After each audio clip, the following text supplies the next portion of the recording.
After a family gathering, my bank account was suddenly empty. My husband shrugged. We all agreed you didn't need that money. Shaking, I pulled out my phone and said, then you won't need this either. As they laughed, a loud knock echoed through the house. The door opened, and a group of investigators stepped inside. After a family gathering, my bank account was suddenly empty. My husband shrugged. We all agreed you didn't need that money. Shaking, I pulled out my phone and said, then you won't need this either. As they left, a loud knock echoed through the house.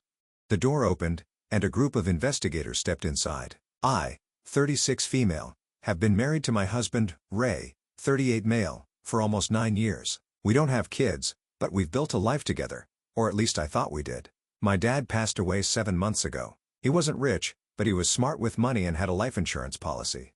I was the only child, and he left me around $215,000. He told me more than once, this is for you. For your future, use it when the time is right. I cried the day the money hit my account. It felt heavy.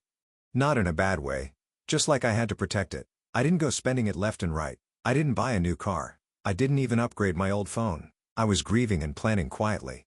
I put most of it into a high-yield savings account in my name only. I made that very clear. I also quit my job around that time, not related to the money, just a toxic office situation, and I've been taking a break to figure things out. Ray said he supported me. Take your time, he said. We'll figure it out together. I believed him. It was a sunny Sunday in San Antonio. We were all at Denise's place, Ray's sister. Big backyard, lots of folding chairs, paper plates, beer coolers. The usual.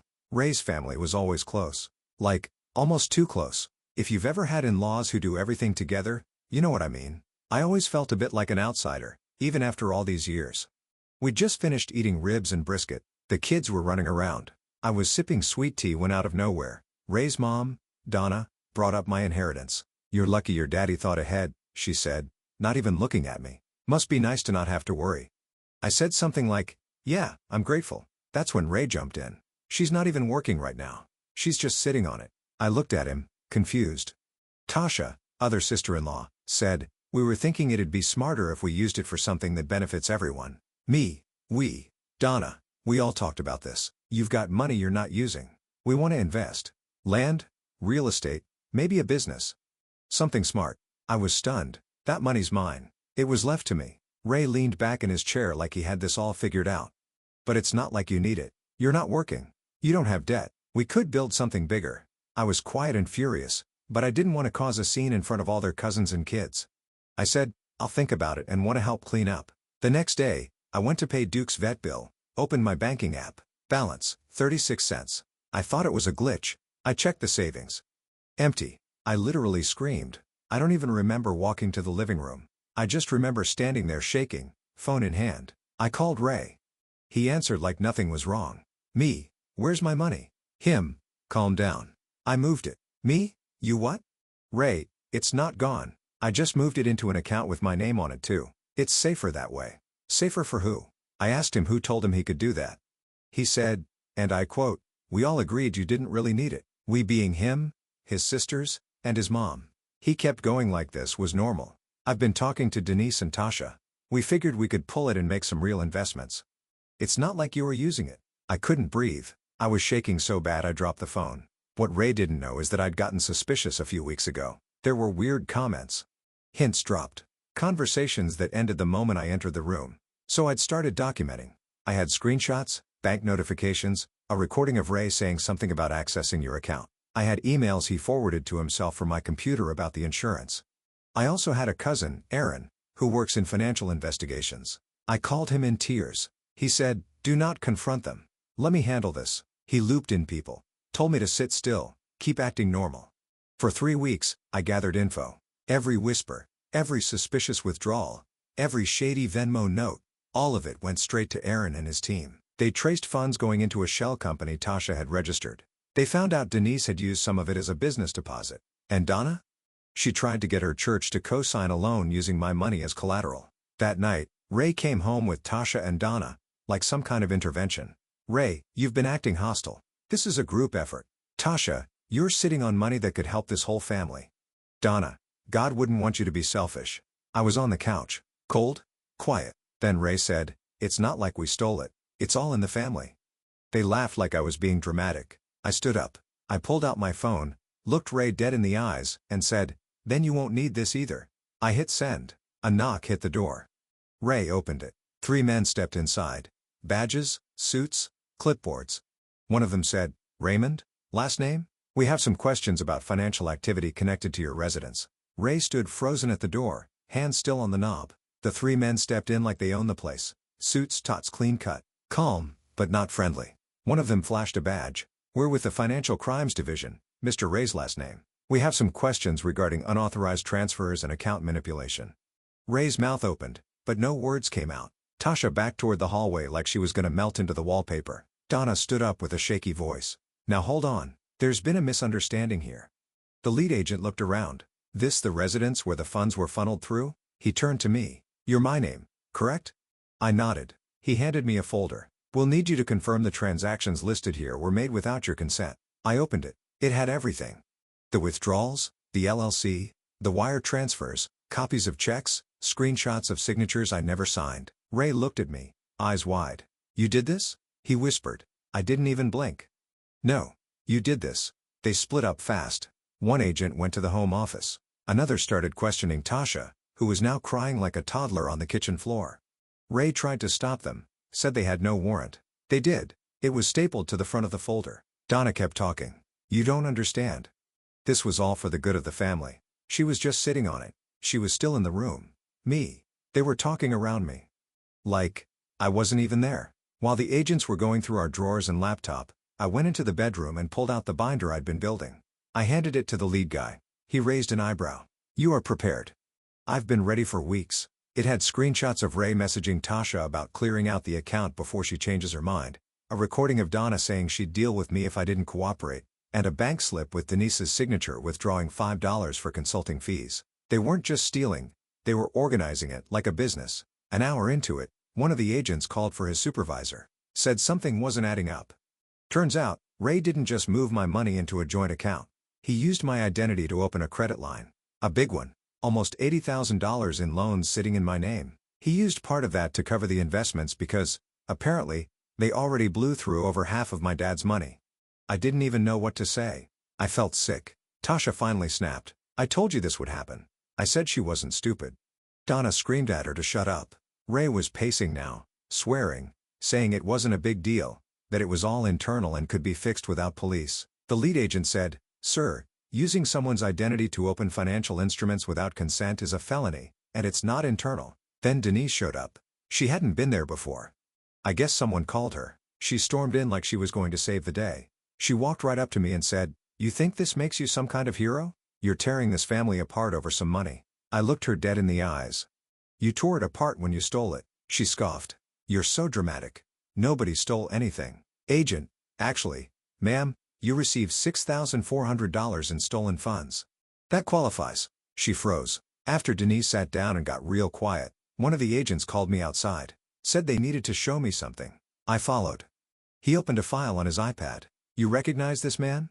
He showed me a picture. It was Ray. Only, he was with another woman. She was holding hands with him. A beach in the background. "Where did you get this?" I asked, already knowing I wouldn't like the answer. "This was pulled from financial tracking software. He's been making large payments to this person's account for months." Another folder. Trips, gifts, hotel bookings. One line item. $5,800 diamond necklace. I felt everything fall out of me. I had known things were off, but not like this. The woman's name was Stacy. And she wasn't just someone Ray was seeing. She was listed as a co-signer on one of the secret accounts where my money had gone. Meaning, he was planning a life with her. With my money. I stood there in the yard, staring at the street, cars going by like nothing was happening. Inside, the shouting continued. Outside, my world tilted. One of the agents said, "We've seen this pattern before." He was probably going to drain everything then leave. I asked, "So what now?" He said, "Now we go deeper."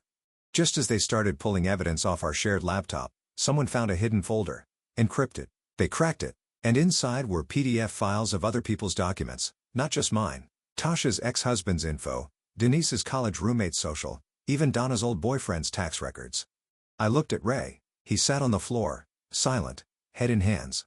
One of the agents said, "Looks like someone's been doing this longer than just to you." Another added, "We might be dealing with a serial fraudster." So, yeah.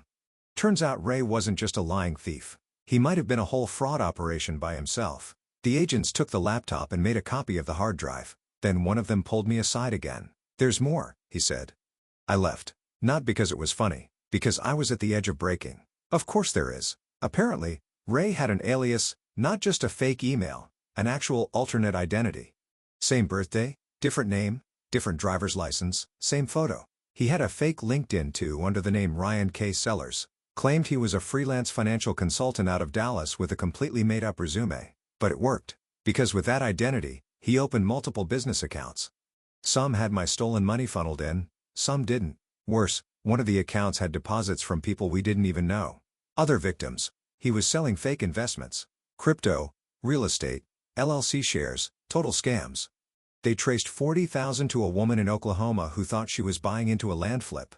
Another man in Louisiana had invested $15,000 into a startup that didn't exist. Ray wasn't just robbing me. He was running cons on the side. The next twist came when I was called to ID someone in a photo. The agents showed me a group pic.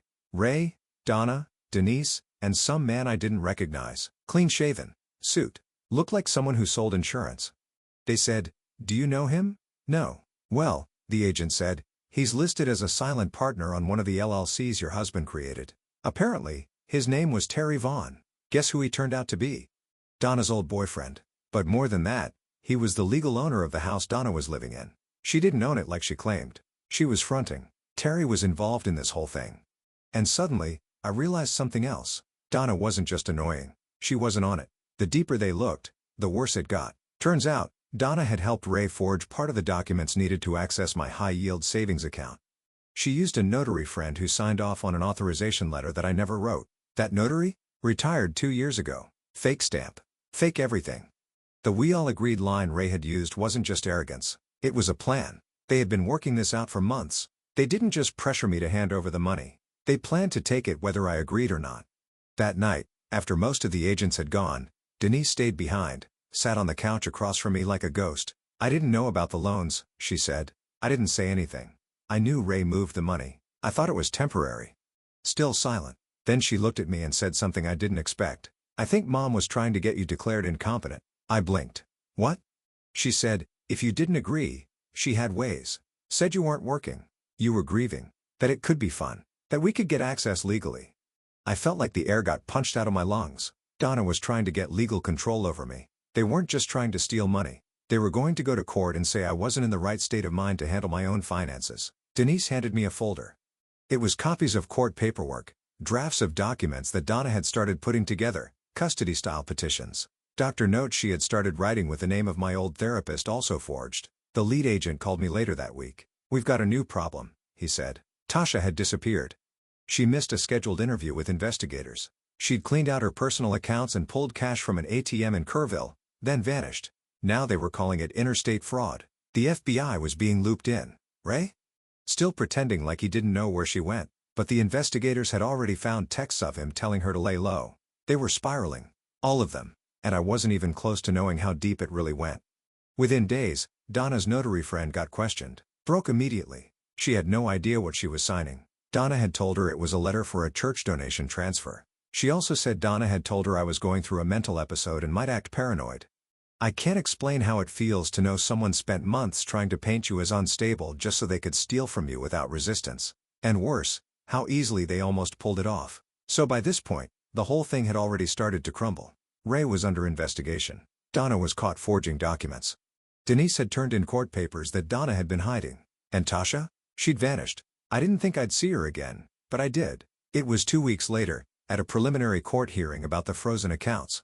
I was sitting next to my lawyer. Ray, Donna, and Denise were there with their own legal teams. We were all waiting for the judge to enter when the doors opened. And there she was, Tasha, wearing sunglasses indoors, dressed head to toe in black like someone in hiding. But that wasn't the shocking part. She wasn't alone. Right behind her came Stacy, the woman from the beach photos, the one Ray had been sending money to, the one he told everyone didn't exist. They walked in together. Sat in the back, silent. My stomach dropped. Even Ray looked thrown off. He turned white. Like he'd seen a ghost. The judge entered. Proceedings started. But it didn't last long. Tasha raised her hand. "I have a statement," she said. Everyone turned. Her lawyer walked up and handed the clerk a folder. Then Tasha stood, voice trembling, but clear. I want to confess. I helped move the money. I knew it was wrong, but I didn't know everything. Ray told me it was family money, that she agreed to it, that she didn't want it, that we were protecting it from lawyers. She paused, looked right at me. I didn't know he was planning to run, that he had someone else, that it was all fake. She glanced behind her. Stacy found me, told me the truth. He used her too. The entire courtroom went still. Stacy stood up, spoke without permission. He told me his wife died, that he got insurance money. He said it was his. I stared at Ray. He buried his face in his hands. Donna said loudly, "She's lying. This is all twisted." But no one was listening to her anymore. Ray snapped, jumped up. "You think you're all innocent?" he shouted. "You are in on it, Mom. You told me to do it." The judge slammed the gavel. "Order." Ray pointed at Donna. "You said we'd be fine. That it was hers, but not really hers. That she was too soft to fight." Denise yelled, "You dragged me into this. I never wanted to be part of your scam." Donna screamed, "I did what I had to do. Family sticks together." Then she turned to me. "And you. You ruined everything. We were a family before you brought outsiders in." I didn't even flinch. "Before I brought in the cops," I asked, "or before I found out you were trying to get me declared mentally unstable just to take what wasn't yours?" Dead silence. Then the judge ordered everyone to sit down. One of the agents stood and read out the full findings. Fraud, identity theft, wire fraud, conspiracy, forgery, unauthorized use of personal information. Court went into chaos. Bailiffs escorted Ray and Donna out. They didn't even look at me. Denise cried. Tasha slumped forward like the last piece of weight finally landed. Outside the courtroom, Stacy came up to me quietly. "I'm sorry," she said. "I didn't know. He lied to me too." I nodded. "I know." She pulled a necklace out of her purse, the one I'd seen in the account logs. "Expensive, gorgeous." She pressed it into my hand. "This was bought with your money. You should have it back." I looked at it, then dropped it in the trash can next to us. Ray took a plea deal. He's serving time. Not long enough, in my opinion. Donna is fighting her charges. She won't win. The paper trail is too strong. Tasha turned state's witness. Cooperated fully. Got probation. Denise walked away legally clean, but not emotionally. She tried to apologize. I listened. But I didn't forgive. I moved out of the house. Sold it. Bought a small condo near downtown. Quiet, safe, mine. People always say blood is thicker than water. But the full quote is, the blood of the covenant is thicker than the water of the womb. It means chosen bonds are stronger than family ties. And I believe that now. Ray was my husband. Donna called me daughter-in-law. Tasha and Denise called me sister. But not a single one of them hesitated to lie to my face, steal behind my back, and try to erase my voice just to get what they wanted. I grieved for my dad twice. Once when I buried him and again when they tried to erase his last gift to me. But I didn't let them. And I never will.